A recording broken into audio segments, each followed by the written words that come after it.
ब्राह्मण देखिए, ब्राह्मण भी विदेशी है, मैं खुद सैयद हूँ, मैं खुद भी विदेशी हूँ, वो भी विदेश से आया, हम भी विदेश से आए, ठीक है ना। तो हमारा जो कोऑर्डिनेशन है, क्योंकि हम हुक्मरान कौम है, वो भी हुक्मरानी करना चाहता हूँ, जहाँ सत्ता होगी वो उससे चिपक के रहना को मिला। तो भारत के मुसलमानों ने उनका साथ नहीं दिया, मुस्लिम लीग के मुसलमानों ने उनका साथ दिया। इस पॉइंट को नोट करना होगा। वहीं मौलाना आज़ाद बैठे हुए थे, हजरत मोहानी बैठे हुए थे, सैफुद्दीन कुचलू बैठे हुए थे, सारे के सारे बैठे हुए थे। गांधी को रोक नहीं सकते थे, आमरण अनशन कर रहे हो तुम फालतू के लिए यरवाड़ा जेल में बैठ के, कोई मतलब है इसका, कोई सेंस था भाई? देने वाला कोई, लेने वाला कोई, 2 वोट का अधिकार उनको मिल गया। क्या गजब धर्म के जो लोग हैं उनको बस मैं इतना कहना चाहता हूँ कि अम्बेडकर फुले से काम चला लो। अगर वो पेरियार का पोता आ जाता है यहाँ पे, वो वैसे तो उन्होंने चैलेंज कर दिया है कि हम 1 करोड़ लोगों के साथ, तुम सारी मीडिया के साथ बैठ के सनातन को हम डेंगू, मलेरिया, एड्स, HIV सारे, आज तो 5-5, अब तक 5-5 मिनिस्टर्स ने उस पर बयान दे दिया है। अगर वो लोग आ गए तो ये तो सिर्फ जय भीम या प्यार मोहब्बत से ही काम चला रहे थे आंदोलन करके, वो सीधा जूता चप्पल मार के गंगा जमुना में। समझता हूँ कि फुले हों या अम्बेडकर हों, इन दोनों ने नरम रुख अपनाया, उन्होंने कलम को अपना साथी बनाया, लेकिन पेरियार जो थे वो जूते चप्पलों से स्वागत करते थे। तो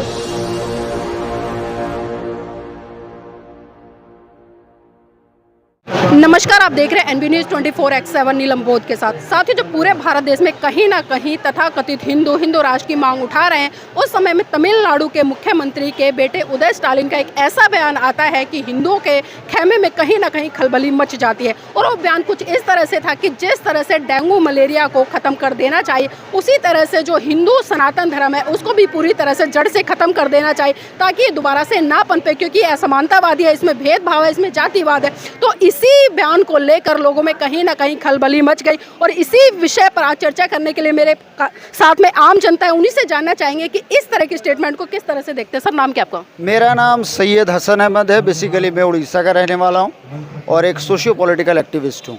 ये जो अभी आपने बात कही उदयनिधि स्टालिन की, तमिलनाडु वो ज़मीन है, वो धरती है जहाँ से पेरियार जैसे महान इसका जन्म हुआ, जिन्होंने ब्राह्मणवाद का पूरी तरह से जो है ये किया। और मैं समझता हूँ कि फुले हों या अम्बेडकर हों, इन दोनों ने नरम रुख अपनाया, उन्होंने कलम को अपना साथी बनाया, लेकिन पेरियार जो थे वो जूते चप्पलों से स्वागत करते थे। तो मैं आपके इसके माध्यम से उसके बारे में मैं तो बताऊंगा, लेकिन मैं इसके ज़रिए से आपके इस चैनल के माध्यम से जो तथाकथित हिंदू, ब्राह्मण, मनुवादी है ना, जो धर्म के जो लोग हैं, तथाकथित सनातन धर्म के जो लोग हैं, उनको बस मैं इतना कहना चाहता हूं कि अम्बेडकर फुले से काम चला लो।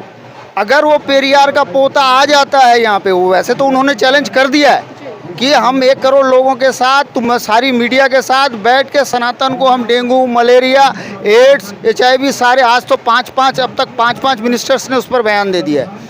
अगर वो लोग आ गए तो ये तो सिर्फ जय भीम या प्यार मोहब्बत से ही काम चला रहे थे आंदोलन करके, वो सीधा जूता चप्पल मार के गंगा जमुना में बहा देंगे।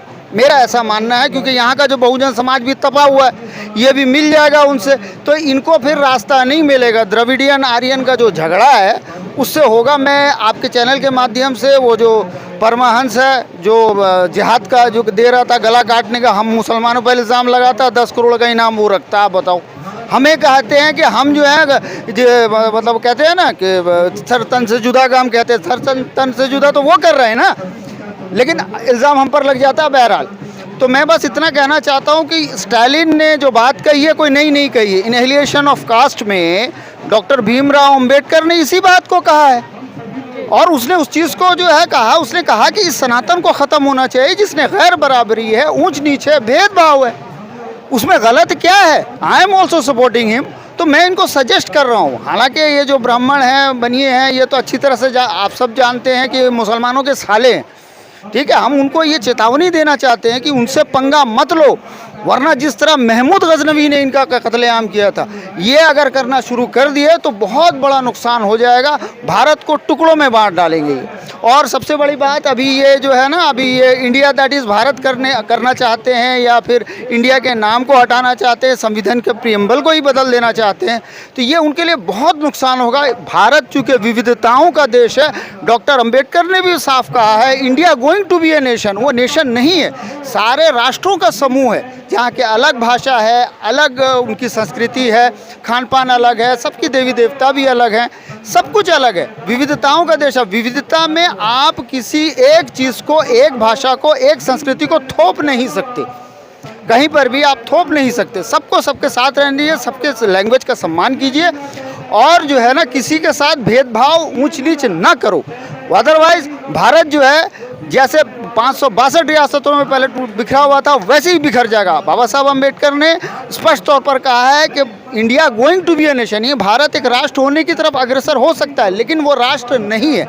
राष्ट्र होने के लिए एक भाषा, एक संस्कृति या किसी एक चीज़ में कॉमन होना ज़रूरी है, जो भारत में नहीं है। आप एकता की बात करें, बाबा साहब की बात करें, लेकिन अभी जिस तरह से पिछले दिनों नूह में जो दंगे हुए तो उसमें साफ साफ बहुत सारी वीडियो ऐसी वायरल होती नजर आई जिसमें कि ये देखा रहा, खासकर मुसलमानों को ये कहा गया कि देश में अगर रहना है तो जय श्री राम कहना है या देश के गद्दारों को गोली मारो सालों को। तो इस तरह के स्टेटमेंट से क्या लगता है कि एक राष्ट्र का निर्माण हो पाएगा? देखिए बात क्या है कि मुसलमान जो है ना, मुसलमानों ने 1932 में ही गलती कर दी थी। सबसे बड़ी गलती जो है ना, ये ऐतिहासिक गलती है जिसकी सज़ा आज हमको मिल रहा है। आज मुसलमान भारत में थर्ड क्लास सिटीज़न है, क्योंकि आप जब संविधान को देखें तो संविधान में क्या कहा जाता है, अभिव्यक्ति की आज़ादी। अगर ये बात मैं बोल दूं हिंदू धर्म पर या किसी और पर, तो फटाक से मेरे पर 153A लगेगा, मुझे अंदर डाल देंगे, क्योंकि मुझे बोलने की भी आज़ादी नहीं। आप देख लीजिए उमर खालिद है, सिद्दीक कप्पन है, और आप देखिए हमारे मौलाना कलीम सिद्दीकी हैं, बहुत सारे ऐसे नाम हैं और बहुत सारे ऐसे मुसलमान हैं जिनको इसी एवज़ में ही जेल में डाल दिया गया, उनकी ज़मानत तक नहीं हो पा रही है। ये इसके ज़िम्मेदार मैं समझता हूँ ना ही ब्राह्मण है, ना ही RSS है, ना ही कांग्रेस है, ना ही BJP है, कोई जिम्मेदार नहीं है। जिम्मेदार हम हैं। 1932 की वो गलती, राउंड टेबल कॉन्फ्रेंस की वो गलती।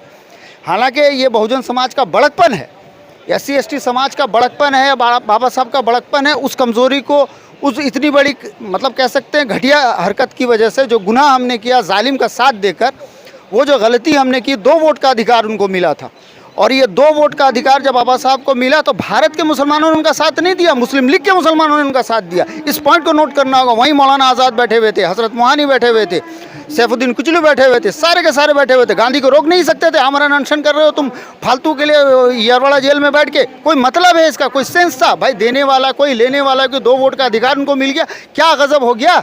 मजलूम कौम थी, अगर ले लेंगे अपना बनाएंगे, अपना करेंगे, तुमको क्या दिक्कत थी? हाँ, एक तरफ मुसलमानों से इतनी नफरत और दूसरी तरफ हम देखते हैं कि चाहे भाजपा हो या RSS के बड़े बड़े नेता हो, उनके घर में सारे दामाद ज़्यादातर मुस्लिम ही हैं। मैंने क्या कहा कि ब्राह्मण, देखिए ब्राह्मण भी विदेशी है, मैं खुद सैयद हूँ, मैं खुद भी विदेशी हूँ, वो भी विदेश से आया, हम भी विदेश से आए, ठीक है ना। तो हमारा जो कोऑर्डिनेशन है, क्योंकि हम हुक्मरान कौम है, वो भी हुक्मरानी करना चाहता हो, जहाँ सत्ता होगी वो उससे चिपक के रहना चाहता है। वो जानता है मुसलमानों का जो है इंटरनेशनल फेम है। अभी आप देखो 9 साल के अंदर मोदी जी ने एक भी प्रेस कॉन्फ्रेंस नहीं की, लेकिन एक ही सवाल हुआ अमेरिका में, वो भी उसके अंदर भी मुसलमान ही था। आज भी जो बाइडेन जो गुस्सा हो गए, वहाँ भी यही कहा कि माइनॉरिटी परेशान है, मुसलमान परेशान है ना। और उसके बाद टर्की के प्रेसिडेंट ने भी जो बात कही है सबको पता है। तो मेरा कहने का मतलब है कि मुसलमान एक इंटरनेशनल कम्युनिटी है ना, ग्लोबल कम्युनिटी है, तो उनको पता है ना हमारी ताकत का। हाँ, हमारे साथ ऐसे, ये जो हमारे साथ टॉर्चर हो रहा है, ये हमारी गलती की वजह से हो रहा है। ये हमारी वो गलती थी, सरासर गलती थी, जो हमने बाबा साहब के उस डेमोक्रेसी का साथ नहीं दिया। गांधी के चालाकी में आके जो साथ दे दिया उनका, ऐसे वो दामाद बना के चिकनी चुपड़ी बातें करके, हिंदू मुस्लिम एकता करके सत्यानाश वहीं हो गया।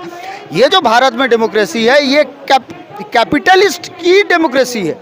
आज आप देखिए, कोई भी नेता, कोई भी MLA हो या MP हो, क्या बिना पैसे के वो चुनाव लड़ सकता है? अब बताइए, नहीं लड़ सकता, क्योंकि उसको कैपिटल चाहिए ही होगा। उसके लिए आपको किसी कैपिटलिस्ट के पास जाना होगा, जिसके जरिए से आपसे उल्टा सीधा काम करवाएगा वो, है ना। कोई भी उल्टा सीधा काम कराएगा। तो ये कैपिटलिस्ट वाला था, इसी का डर था बाबा साहब को, इसीलिए आपने 2 वोट का अधिकार लिया, सेपरेट इलेक्टोरेट बनाया। लेकिन गांधी ने जब उनसे वो छीन लिया, तो उनको पता था, गांधी को पता था कि 1 वोट का जब अधिकार रहेगा, सब बराबरी में रहेंगे, ठीक है, सीट मिल भी जाए तो वो गुलामों को खड़ा करेंगे, क्योंकि उनके पास सारा बेस था, पैसा भी था, सब कुछ था। आज भी देखिए 131 सांसद बैठे हैं आपकी बच्चियों के साथ। हर 67% NCRB का आंकड़ा कहता है कि जो है SC/ST पर जो है जुल्म हो रहा है, हर घंटे जुल्म हो रहा है ना। तो वो क्यों हो रहा है? 131 सांसद जिनके बैठे हों, वजह यह है कि वो कमज़ोर हैं, इतने कमज़ोर हैं कि वो जानते हैं कि उनके पास सिर्फ एक ही पद है, अगर वो पद से निकले तो उनके पास कोई ज़मीन नहीं बचेगी, या जेल में जाएंगे या बर्बाद होंगे। ये हालत हो गई है उनकी।